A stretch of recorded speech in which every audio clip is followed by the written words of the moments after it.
On approche. Femme, la quarantaine. Accident de voiture. Carrie, l'infirmière en chef, a crié depuis son poste. Je vais la prendre, j'ai dit en me dirigeant vers l'entrée des urgences où je savais que l'ambulance allait arriver d'une minute à l'autre. Ma garde à l'hôpital Woodville Grove venait de commencer et elle allait être ma première patiente de la journée. Bonjour, docteur Hernandez. Surpris de vous voir ici si tôt. Diane, ma collègue, a dit en me rejoignant. Qu'est-ce que ça veut dire? Ton riche père n'est-il pas ami avec Monsieur Broff, le directeur de l'hôpital? J'ai entendu dire que c'est grâce à lui que tu as eu le poste. Tu n'as pas besoin de travailler dur comme le reste d'entre nous. Clairement, Diane n'était pas ma plus grande fan. Allons Diane, si tu continues à m'harceler comme ça, je vais commencer à penser que je te plais. Tu sais que tout ce que tu as à faire est de m'inviter à dîner. Je lui ai fait un clin d'œil et ses joues sont devenues roses. Le bruit d'une sirène d'ambulance a attiré notre attention. Quelques secondes plus tard, les portes de l'ambulance se sont ouvertes et 2 ambulanciers et ma patiente en sont sortis. Madame, vous m'entendez? Quel est votre nom? Je lui ai demandé après que les ambulanciers m'aient informé de son état. Je ne sais pas. Je ne sais pas quel est mon nom. Elle avait l'air terrifiée. On dirait qu'elle a une perte de mémoire. Elle ne se souvient pas de son nom ni de l'endroit où elle allait avant l'accident. On n'a pas trouvé son sac à main, alors on l'a appelé Jane Doe. Un des ambulanciers a expliqué. Alors que Diane et moi nous occupions du patient, aucun de nous ne savait que nos vies allaient changer à jamais. Avant de poursuivre mon histoire, veuillez aimer cette vidéo et vous abonner à cette chaîne. Et puis, pour être les premiers à être informés de l'ajout de nouvelles vidéos, appuyez sur la cloche de notification. Bonjour Jane, comment... Diane, que fais-tu ici? Quelques semaines s'étaient écoulées depuis que Jane Doe avait été amenée à l'hôpital. Bien qu'elle se soit complètement remise de ses blessures, elle n'a toujours pas retrouvé la mémoire. Eh bien, bonjour à toi aussi, je tenais juste compagnie à Jane. Ce ne serait pas si drôle si je retrouvais la mémoire et qu'on découvrait que je m'appelais Jane? Nous avons tous ri. Avez-vous de bonnes nouvelles pour moi? En fait, oui, mais j'ai aussi de mauvaises nouvelles. Diane, tu veux bien nous excuser? J'aimerais parler à Jane seule à seule. Quoi que vous ayez à dire, Diane peut l'entendre aussi. Diane a croisé ses bras sur sa poitrine comme pour me mettre au défi de dire autre chose. Mon Dieu, qu'elle était ennuyeuse. J'ai secoué la tête et j'ai continué. La bonne nouvelle, c'est que vous avez guéri de vos blessures. La mauvaise nouvelle est que cela signifie que nous devons vous renvoyer. Mais elle n'a toujours pas retrouvé la mémoire. Où va-t-elle aller? Il était clair que Diane s'était prise d'affection pour Jane. J'ai pris des dispositions pour la transférer dans une maison de retraite à proximité. Monsieur Broff, le directeur de l'hôpital, nous a dit en nous rejoignant. Mais elle sera toute seule. Nous avons fait tout ce que nous pouvions pour elle. Quelqu'un d'autre a besoin de cette pièce. Jarvis, je veux qu'elle soit libérée immédiatement. J'ai trouvé ça un peu dur à dire, surtout devant Jane. Mais j'ai également trouvé étrange que Monsieur Broff soit désireux de se débarrasser de Jane. Mais je n'ai pas osé le défier. Il était le directeur de tout l'hôpital.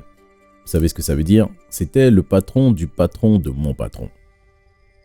Tout de suite, monsieur. J'ai lancé un regard d'excuse à Jane, mais je ne pouvais rien faire de plus pour elle. Où est-ce que tu te précipites? Un rendez-vous? J'ai taquiné Diane. Notre garde vient de se terminer, on aurait dit qu'elle avait hâte de sortir de là. Je vais rendre visite à Jane à la maison de retraite. D'ailleurs, je savais que tu es fermé, mais tu ne lui as pas rendu visite une seule fois. Je ne suis pas fermé. Prouve-le. Diane a souri. Pour ce qui est des sourires diaboliques, le sien était plutôt bon. Prouver que je ne suis pas fermé? Bien, je vais adopter un chiot. Heureuse? Autant j'aimerais voir ça, autant je voulais que tu viennes voir Jane avec moi. Elle ne se souvient probablement même pas de moi. En fait, si. Elle a même demandé si toi et moi sortions ensemble. Une violente toux derrière nous a fait sursauter tous les deux. Monsieur Broff était recroquevillé, le café débordant sur sa chemise. Monsieur Broff, vous allez bien? Diane a demandé en lui tendant des serviettes en papier. Je vais bien, merci. Le café est mal descendu. Monsieur Broff s'est comporté de façon étrange ces dernières semaines. Il semblait toujours être au coin de la rue quand Diane et moi étions ensemble. Si je ne me suis pas trompé, il avait juste écouté notre conversation à l'instant. C'est bizarre, non? Lorsque Diane et moi nous sommes arrivés à la maison de retraite, nous avons trouvé une sorte d'échange animé en cours à la réception. Quand nous nous sommes rapprochés, j'ai réalisé que c'était entre Jane et une dame en uniforme. Mais qu'est-ce qui se passe ici? Jane s'est vite retournée quand elle a entendu ma voix. Elle s'est précipitée dans les bras de Diane. Aide-moi s'il te plaît, ils me mettent à la porte. Quoi? Pourquoi avez-vous fait ça? Je me suis adressé à la dame en uniforme. Sa facture n'a pas été payée depuis des semaines. Ce devait être une erreur. Monsieur Broff m'a assuré que l'hôpital s'occupait de la facture de Jane. J'ai exigé de voir leur dossier. J'ai été choqué de voir que la dame disait la vérité. La facture de Jane est restée impayée pendant des semaines. Pourquoi Monsieur Broff mentirait-il? Je vais payer sa facture et je la ferai sortir d'ici. Je n'arrive pas à croire que vous étiez sur le point de la mettre dehors. J'allais avoir une discussion très sérieuse avec Monsieur Broff. Mais d'abord, Diane et moi devions installer Jane dans ma maison. Après l'emménagement de Jane dans ma maison, j'ai cherché en ligne les services de détective privés à proximité. Après presque 1 heure de recherche, j'en ai choisi un et je l'ai appelé immédiatement. Enquête de Tom et Jerry, je suis Jerry, comment puis-je vous aider? J'ai gloussé en entendant l'homme du téléphone se présenter. Bonjour, oui, j'appelle pour prendre un rendez-vous. Tôt le lendemain, Jane et moi nous sommes assis devant Jerry le détective privé. Il nous a dit que son partenaire Tom était sorti pour suivre une piste. Jane lui a raconté ce qui lui était arrivé et lui a demandé s'il pouvait essayer de trouver qui elle était. Il a écrit quelques notes et pris une photo de Jane. Nous avons rempli quelques papiers, payé et sommes partis. En rentrant chez moi, j'ai cru voir une voiture nous suivre. Mais quelques virages plus loin, la voiture a disparu.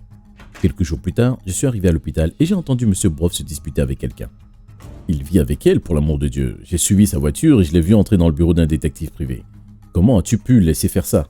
Je pensais t'avoir dit de te débarrasser d'elle. La voix m'était familière. S'il vous plaît, calmez-vous, monsieur Hernandez. Mon plan se déroulait bien jusqu'à ce que cette funeuse de Diane emmène Jarvis avec elle à la maison de retraite.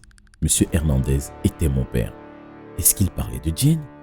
Il faut éloigner Rachel de Jarvis avant qu'elle ne retrouve la mémoire. Oh mon Dieu, je ne pouvais pas croire ce que j'entendais. Je me suis précipité hors de là et j'ai appelé Diane. Je lui ai dit ce que j'avais entendu et elle était aussi choquée que moi. Nous avons convenu de nous rencontrer chez moi. Quelques minutes plus tard, j'étais coincé dans les embouteillages quand Diane m'a appelé. Jarvis, Jane n'est pas là. J'ai trouvé ta porte déverrouillée. Dois-je appeler la police? J'y ai pensé pendant une seconde. Ne les appelle pas pour l'instant.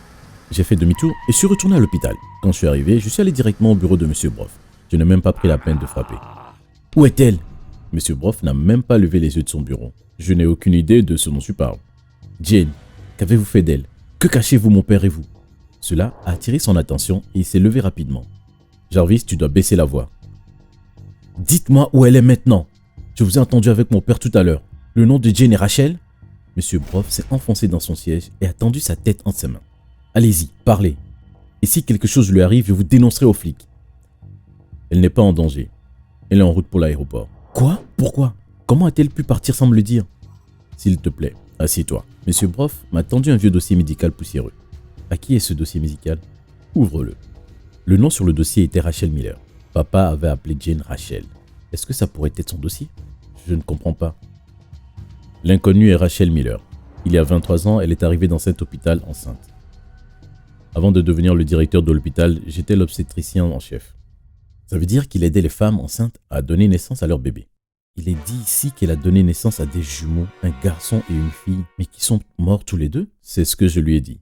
Vous lui avez menti? Qu'avez-vous fait des bébés? Il les a vendus. Nous avons tous les deux été surpris par le son de la voix de Rachel. Quand est-ce qu'elle est arrivée là? Et M. Broff a dit que vous étiez parti. Il a menti. Ton père s'est présenté chez toi avec un chèque de 5 millions de dollars. Il m'a dit de le prendre et de disparaître. J'ai pris le chèque et il a demandé à son chauffeur de me conduire à l'aéroport. Après que le chauffeur m'ait déposé à l'aéroport, j'ai pris un taxi et je suis venu directement ici. Jarvis, je me souviens de tout. C'est une excellente nouvelle, mais je ne comprends pas pourquoi mon père veut se débarrasser de toi. Attends, où est M. Broff? J'ai regardé autour de moi et j'ai été surpris de voir que M. Broff n'était plus dans son fauteuil. Il a dû s'éclipser pendant qu'on parlait. Jarvis, je dois te dire quelque chose.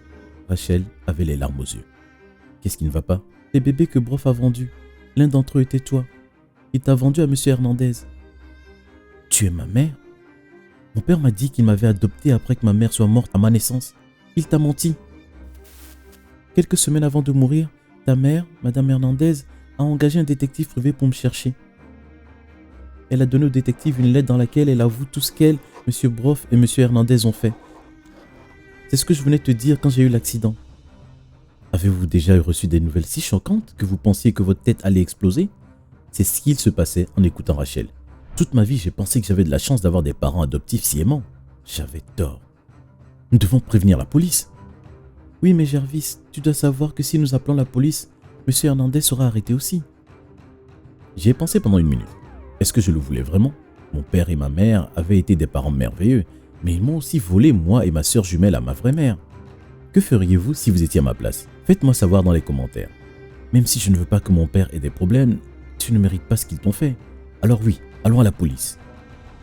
La police a arrêté mon père 1 heure après que nous ayons fait le rapport. Il était choqué de trouver Rachel et moi au poste. Jarvis, je suis vraiment désolé. Ta mère voulait tellement un bébé. Alors tu as volé les miens? Comment as-tu pu faire ça? Rachel criait au visage de mon père. Des larmes coulaient sur son visage. Quelques minutes plus tard, des officiers en uniforme sont entrés entraînant un M. Broff très effrayé. Quand Rachel l'a vu, elle s'est jetée sur son cou comme le ferait un tigre. « Débarrassez-moi de cette folle !» Qu'as-tu fait de mon autre bébé, espèce de fou? Où est-elle? Madame, vous devez vous calmer et nous laisser faire notre travail. Une femme officier a dit à Rachel. Elle nous a demandé d'attendre pendant qu'ils interrogeaient mon père et M. Brough. 1 heure plus tard, elle est sortie et nous a donné des nouvelles choquantes. M. Brough leur avait finalement dit qu'il avait aussi vendu ma sœur. Ce n'était pas la partie choquante, c'était surtout qui elle était vraiment. Diane est ma sœur jumelle? Mais elle a grandi dans des foyers d'accueil. M. Brough l'a vendue à un foyer d'accueil? L'officier aurait aussi pu me dire que j'avais 2 cornes qui poussaient. La femme à qui il a vendu est morte quand Diane était un bébé. Elle a été placée dans une famille d'accueil après ça. M. Brough a secrètement payé pour son éducation. Puis il a trouvé un travail à l'hôpital. Je suppose qu'il s'est senti coupable. Je ne savais pas si je pouvais en supporter davantage. Alors j'ai dit à Rachel que je quittais le poste. Elle m'a demandé si je pouvais l'accompagner pour annoncer la nouvelle à Diane. Et j'ai dit bien sûr, pourquoi pas. Ça allait être une réunion de famille intéressante. J'ai appelé Diane et lui ai demandé de me retrouver chez moi. Quand elle est arrivée, on l'a fait asseoir, on lui a tout raconté.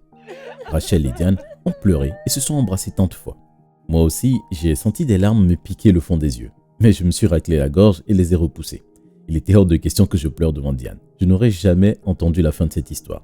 Je suppose que maintenant, nous savons pourquoi M. Brough s'est étouffé avec son café quand il nous a entendu parler de rendez-vous. Pour la première fois, depuis qu'elle est rentrée chez moi ce soir-là, Diane a ri. Alors que se passe-t-il maintenant? Diane et moi avons regardé Rachel. Eh bien, nous avons tous deux eu une journée assez mouvementée. Je sais que vous avez besoin d'un peu de temps pour tout digérer, alors je vais rentrer chez moi. Et quelle que soit la décision de chacun d'entre vous, je l'accepterai. J'aimerais vraiment apprendre à vous connaître tous les deux, mais c'est à vous de voir. Je suis juste heureuse de savoir que vous êtes en vie et en bonne santé et que M. Brough et M. Hernandez vont payer pour tout ce qu'ils ont fait. Le dîner était calme. Chacun d'entre nous réfléchissait profondément aux événements de la journée et à ce qu'ils signifiaient. Le lendemain, Rachel est retournée chez elle. J'ai prévu de lui rendre visite souvent pour que nous puissions apprendre à nous connaître davantage. Quelques semaines plus tard, l'affaire contre M. Brough et mon père a commencé. Diane et moi avons trouvé un avocat pour Rachel et promis d'être là pour elle à chaque étape du processus. Après tout, c'était notre mère.